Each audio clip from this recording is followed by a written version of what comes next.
అది చేసిన పోవచ్చు ఇక్కడ వచ్చే వాళ్ళు దానికి సమాధానం చెప్పే అవకాశం లేదు. ప్రవీణ్ కుమార్ గారు మాట్లాడండి. ఐ న్యూస్కి రవి గారికి, ఇక్కడికి వచ్చిన రంగారెడ్డి జిల్లా ప్రతినిధులకు, అలాగే కడప నెల్లూరు నుంచి వచ్చిన వారికి అందరికీ నమస్కారాలు. మంచి ప్రోగ్రాం కండక్ట్ చేస్తున్నారు సార్. ఇప్పుడు ఏదైతే ఈ వాదం ఉన్నదో తెలంగాణ వాదము మిత్రుడు క్లియర్ కట్గా చెప్పాడు, నివేదిక కూడా ఇచ్చారు.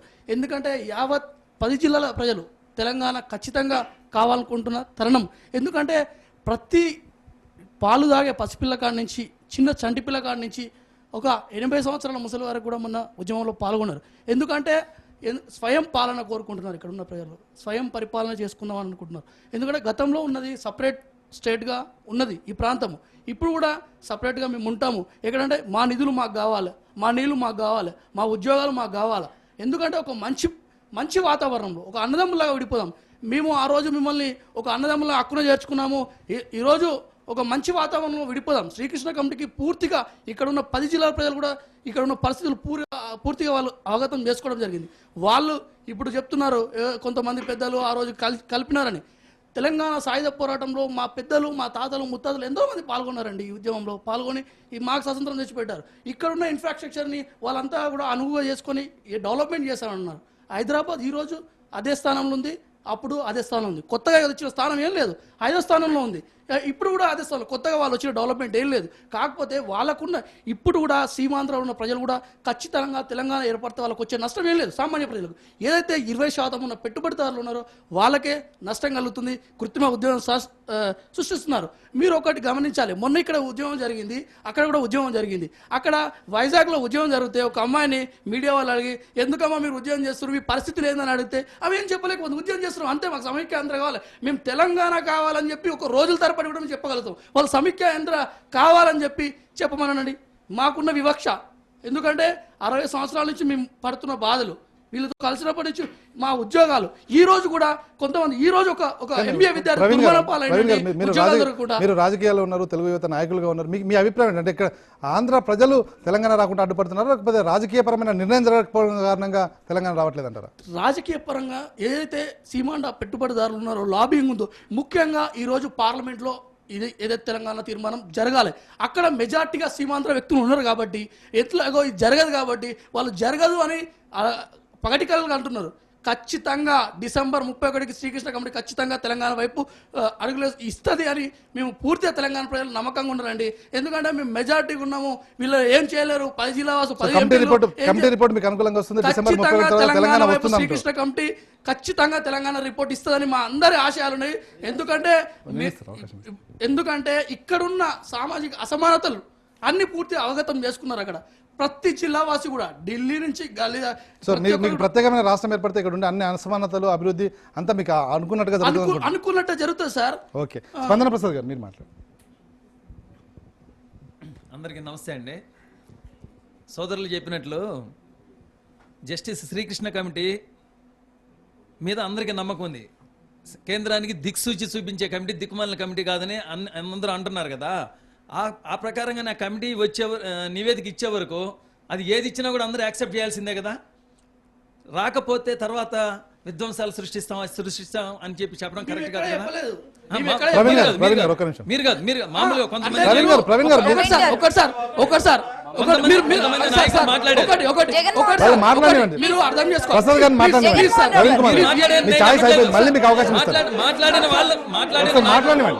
మీరు కాదు మాట్లాడే నాయకులు ఉన్నారు. తప్పు మాట్లాడుతున్నారు అన్నారు కదా. అది మంచి అయినప్పుడు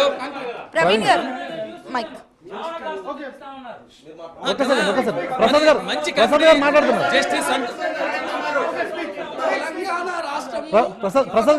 మీరు మాట్లాడతారు. ప్రవీణ్ గారు మీరు మాట్లాడారు, మీరు కొద్దిసేపు ఆగండి. ప్రవీణ్ గారు నేను చెప్తానంటే లాస్ట్ డిసెంబర్ 9 తర్వాత రాష్ట్రంలో జరిగిన పరిణామాలు తర్వాత ఇప్పటి వరకు కామ్గా ఉన్నాయి. అప్పుడు 1.5 నెల గొడవలు జరిగినాయి కదా సీమాంధ్రలో కానీ తెలంగాణలో కానీ. శ్రీకృష్ణ కమిటీ వేసిన తర్వాత ఎక్కడైనా కానీ నెల రోజులు 15 రోజులు అనుకోండి జరిగిన మీరు మాట్లాడిన పక్కన అవకాశం అంటే జరిగినాయి కదా. జరిగిన తర్వాత సార్ వింటున్నా రవి గారు, శ్రీకృష్ణ కమిటీని వేసిన తర్వాత కేంద్రం అప్పటి నుంచి రాష్ట్రంలో వాతావరణం ప్రశాంతంగా ఉంది కదా, అదే ప్రశాంత వాతావరణం కొనసాగుతున్నప్పుడు శ్రీకృష్ణ కమిటీ మీద నమ్మకంతోనే కదా ఇన్నాళ్ళు ప్రశాంత వాతావరణం కొనసాగిందని అందరూ భావించాలా? ఆ కమిటీ ఏ నివేదిక అయితే ఇస్తుందో ఆ నివేదిక ఇచ్చిన దాని ప్రకారంగా అందరూ యాక్సెప్ట్ చేయాల్సిందే. కానీ వాళ్ళకి అనుకూలంగా వస్తే శ్రీకృష్ణ కమిటీ ఇస్తే ఓకే, వెల్ అండ్ గుడ్, వాళ్ళు హ్యాపీగా ఫీల్ అవ్వచ్చు వాళ్ళ ఇష్ట ప్రకారంగా. సో తెలంగాణ ఏర్పడడానికి కోసం శ్రీకృష్ణ కమిటీ అనుకూలమైన రిపోర్ట్ ఇస్తే దానికి అనుకూలంగా కేంద్రం స్పందిస్తుంది అనుకుంటున్నారా మీరు? అది శ్రీకృష్ణ కమిటీని వేసింది కేంద్రమే కాబట్టి తెలంగాణ ప్రజలు కానీ ప్రజలకు ఒక అనుమానం ఉంది, ఒకవేళ శ్రీకృష్ణ కమిటీ అనుకూలంగా రిపోర్ట్ ఇచ్చినప్పటికీ కూడా కేంద్రం నిర్ణయం తీసుకోకుండా సీమాంధ్రకు సంబంధించిన నాయకులు కొంతమంది అడ్డుపడే అవకాశం ఉందని. అడ్డుపడినా కూడా కేంద్రం శ్రీకృష్ణ కమిటీ ఇస్తే కేంద్రం యాక్సెప్ట్ చేస్తుందని అయితే నేను అనుకుంటున్నాను personal. So Srikrishna committee report ఆధారంగా రాష్ట్రంలో సమస్యకు పరిష్కారం దొరుకుతుందని మీరు గట్టిగా నేను నమ్ముతున్నాను. దానికి అందరూ కట్టుబడి ఉండాలని కూడా నేను అందరికి విజ్ఞప్తి చేస్తున్నా. అది ఏ విధంగా ఇచ్చినా కూడా. మనోహర్ గారు మీరు మాట్లాడండి. మనోహర్ గారు కడప నుంచి వచ్చారు. ఐన్యూస్ వారికి ఈ యొక్క డిసెంబర్ 31 ప్రజా ప్రస్థాన కార్యక్రమం ఏదైతే నిర్వహిస్తున్నారో ఇది నిజంగా చాలా సంతోషదాయకం. ఎందుకంటే హిస్టారికల్గా ఇది చేపడుతున్నందుకు మా యొక్క హృదయపూర్వక ధన్యవాదాలు తెలియజేసుకుంటున్నాను. ఇకపోతే రంగారెడ్డి జిల్లా వాసులకు, అదేవిధంగా మా యొక్క కడప జిల్లా, నెల్లూరు జిల్లా వాసులందరికీ కూడా నా యొక్క సామాజిక ఉద్యమ నమస్సుమాంజులను తెలియజేసుకుంటున్నాను. దాంతో పాటుగా వచ్చేసి ఇరు ప్రాంతాల్లో అంటే ఇక ఉద్యమాల ద్వారా అమరులైనటువంటి అమరులకు కూడా ఈ సందర్భంగా వచ్చేసి నా యొక్క ప్రగాఢ సానుభూతిని ఆయా కుటుంబాలకు కూడా తెలియజేస్తా ఉన్నాను. సోదరులారా, మిత్రులారా, పెద్దలారా, మేమైతే కనుక సమైక్యంగా ఉండాలని కాంక్షిస్తున్నాం, వాంఛిస్తున్నాం, కోరుతున్నాం. కాబట్టి మేమైతే గనక ఒక సుహృద్భావ వాతావరణం నెలకొనాలి. సో ఆ పరంపరలోనే ఏవైనా కూడా ప్రజాస్వామ్యయుతంగా, శాంతియుతంగా పరిస్థితులన్నిటిని కూడా ఒక్కసారి ఒక పరిస్థితికి వచ్చిన తర్వాత మనం ఆ దిశగా మనం ముందుకు వెళ్తే సరిపోతుంది, బాగుంటుంది అనేటువంటి భావన మాలోన ఉంది. సో మనం అందరం కూడా పరస్పరం ఒకరికొకరం వచ్చేసి మొదటగా వచ్చేసి మనం భారతీయులం, తర్వాతకు వచ్చేసి ప్రాంతవాసులం, తర్వాతకు వచ్చేసి రాష్ట్రవాసులం.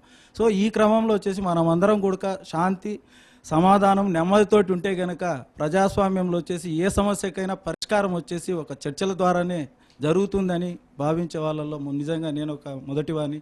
సో ఆ రకంగా చూసినప్పుడు వచ్చేసి శ్రీకృష్ణ కమిటీ ఏదైతే ఉందో డిసెంబర్ 31 తర్వాత కేంద్రానికి ఏదైతే నివేదిక ఇవ్వబోతుందో ఆ నివేదికను చూస్తే కనుక నిజంగా ఇప్పుడు ఉన్నటువంటి పరిస్థితులు చూస్తే ముందు చూస్తే నుయ్యి, వెనక చూస్తే గొయ్యిలాగా ఉంది వాళ్ళ పరిస్థితి.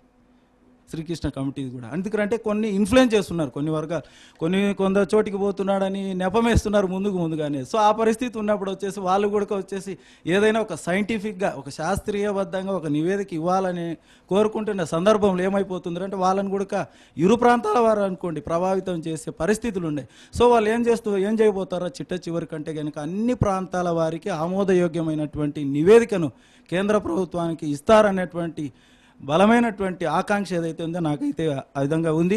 సో ఒకవేళ ఏదైనా విడిపోవాలనేటువంటి అనివార్యమని ఇడిపోవాలనేటువంటి. మనోహర్ గారు ఒక చిన్న ప్రశ్న, అంటే అన్ని ప్రాంతాలకు ఆమోదయోగ్యమైన నిర్ణయం అంటే తెలంగాణ వాళ్ళు తెలంగాణ ఇస్తే తప్ప ఆమోదయోగ్యం కాదంట సార్. ఇంకోటి సార్ ఎందుకంటే మనం వచ్చే సోదరులం బాగా పెద్ద ఎత్తున వచ్చేసి మన ఆకాంక్షను ఏదైతే ఉందో వెలిబుచ్చినాం ఈ మాసాలంతా కూడా.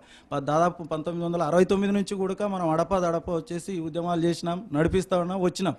అయితే ఈ నేపథ్యంలో మనం అందరం కూడా ఏంటంటే కనుక ఏదైనా ఒక సమస్య మన ఇద్దరం తోసలాడుకున్నాం, మన ఇద్దరం కొట్లాడుకునేప్పుడు మన ఇద్దరికి ఒక మధ్యవర్తిగా ఒక కమిటీని వేసింది. అంటే మన ఇద్దరికి ఒక పంచాయతీ తీర్చేదానికి ఒక కమిటీని వేసింది. ఆ కమిటీ ఇచ్చే రిపోర్టును కూడా వచ్చేసి మాకు కాదు, లేదు మేము వినము, మాకు కావాలా అనేటువంటి ఆలోచన ఏదైతే ఉందో అరే జగన్మోహన్ రావు గారు కాదండి. నవంబర్ వచ్చేసి 27న ఆల్ పార్టీ మీటింగ్స్ లోన వచ్చేసి అన్ని పార్టీల వారు వచ్చేసి చెప్పిన మాట వాస్తవం కాదని లేదు. వర్టికల్ గా అన్ని పార్టీలు కూడా చీలిపోయిండాయి, అది మీకు తెలుసు. అరే అది కాదండి, వినండి ప్లీజ్. అది కాదు సోదరా, ప్లీజ్ వినండి సోదరా, వినండి. ఎందుకంటే మనం వచ్చేసి ఇప్పుడు మనకు ఒక చరిత్ర లేకపోతే కనుక నిజంగా చాలా ఇదిగా ఉంటుంది. చరిత్ర లేకపోతే మనం ఫస్ట్ వచ్చేసి భాషా ప్రయుక్త రాష్ట్రాల ప్రాతిపదికన రాష్ట్రాలు అనేటువంటి మౌలికమైనటువంటి దానికి మనం వ్యతిరేకంగా పోతున్నాం.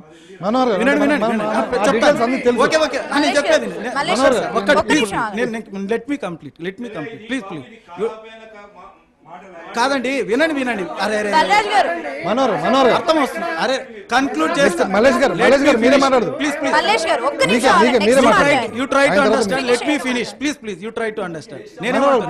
ఫినించండి జగన్మోహన్ రావు గారు కాంట్రవర్సీ మీరు మాట్లాడినప్పుడు వాళ్ళు విన్నారు. ఒక అర్థం వస్తుంది. జగన్మోహన్ రావు గారు మీరు మాట్లాడినప్పుడు వాళ్ళు విన్నారు. లేదండి ప్లీజ్. Please. సరే గారు, మీరు జగన్మోహన్ మాట్లాడినప్పుడు రావు గారు, విన్నారు. మేము విన్నాం అయిపోయాక కదండి. రియాక్ట్ మేము అవ్వండి. మాట్లాడుతున్నాం. తను మాట్లాడడం చెప్పండి. ఫినిష్ అయ్యాక కంప్లీట్ react కంప్లీట్ అవ్వండి. టైం వేస్ట్ అవుతుంది. మీకు ఫస్ట్ స్టార్టింగ్ లో చెప్పింది ఇది. మీరు పెద్దలు మీరు వినండి అందరికీ ఆమోదయోగ్యంగానే మాట్లాడుతూ వినండి. ఫస్ట్ ఒకవేళ ఇప్పుడు వచ్చేసి కేంద్ర ప్రభుత్వంలోన వచ్చేసి రాష్ట్రాలు ఏర్పాటు చేయవలసినటువంటి ఆవశ్యకత నేడు ఏర్పడితే గనక వాళ్ళు ఏ ప్రాతిపాదికన రాష్ట్రాలు ఏర్పాటు చేయాలనేటువంటిది వాళ్ళల్లో నేషనల్ లెవెల్లో క్లియర్ స్టాండ్ లేదు. ఎన్డీఏ హయాంలో వచ్చేసి వాళ్ళకు క్లియర్ కట్ ఇది ఉంది, ఏది స్టాండ్ ఉంది. మా ఎన్డీఏ వచ్చేసి చిన్న రాష్ట్రాలకు సమర్థనం ఇవ్వలేదు. అదే యూపీఏ వచ్చేసి ఏ ప్రాతిపాదికన రాష్ట్రాలు ఇవ్వాలో అనేది ఒక క్లారిటీ లేదు. ఫస్ట్ అడిగే వాళ్ళలోనే వచ్చేసి మనలోనన్నా వచ్చేసి ఏ ప్రాతిపదికన రాష్ట్రం ఇవ్వాలనో అనేది మొత్తం ఏకపక్షంగా అందరూ వచ్చేసి తెలంగాణ ప్రాంతంలో ఉన్నటువంటి ప్రజలంతా వచ్చేసి తెలంగాణను కోరుకుంటున్నారని మీరే అంటున్నారు. అయితే ఏ ప్రాతిపాదికన రాష్ట్రం కావాలనో అనే దాంట్లోకి వచ్చే స్పష్టత లేదు. ఒకరు సెల్ఫ్ రూల్ వినండి సెల్ఫ్ రూల్ అని ఒకటి అంటున్నారు. వినండి సోదరా, వినండి. అవును ఓకే మనోహర్ గారు ఒక నిమిషం. మల్లేష్ గారు మీరు మాట్లాడండి. వినాలా? సరే వినండి. జగన్మోహన్ రావు గారు, మనోహర్ గారు పవన్ గారు, మనోహర్ గారు సమయం మల్లేష్ గారు ప్రవీణ్ గారు. మైక్ దగ్గర పెట్టుకొని మాట్లాడండి. ప్రవీణ్ ఒక్క నిమిషం. మనోహర్ గారు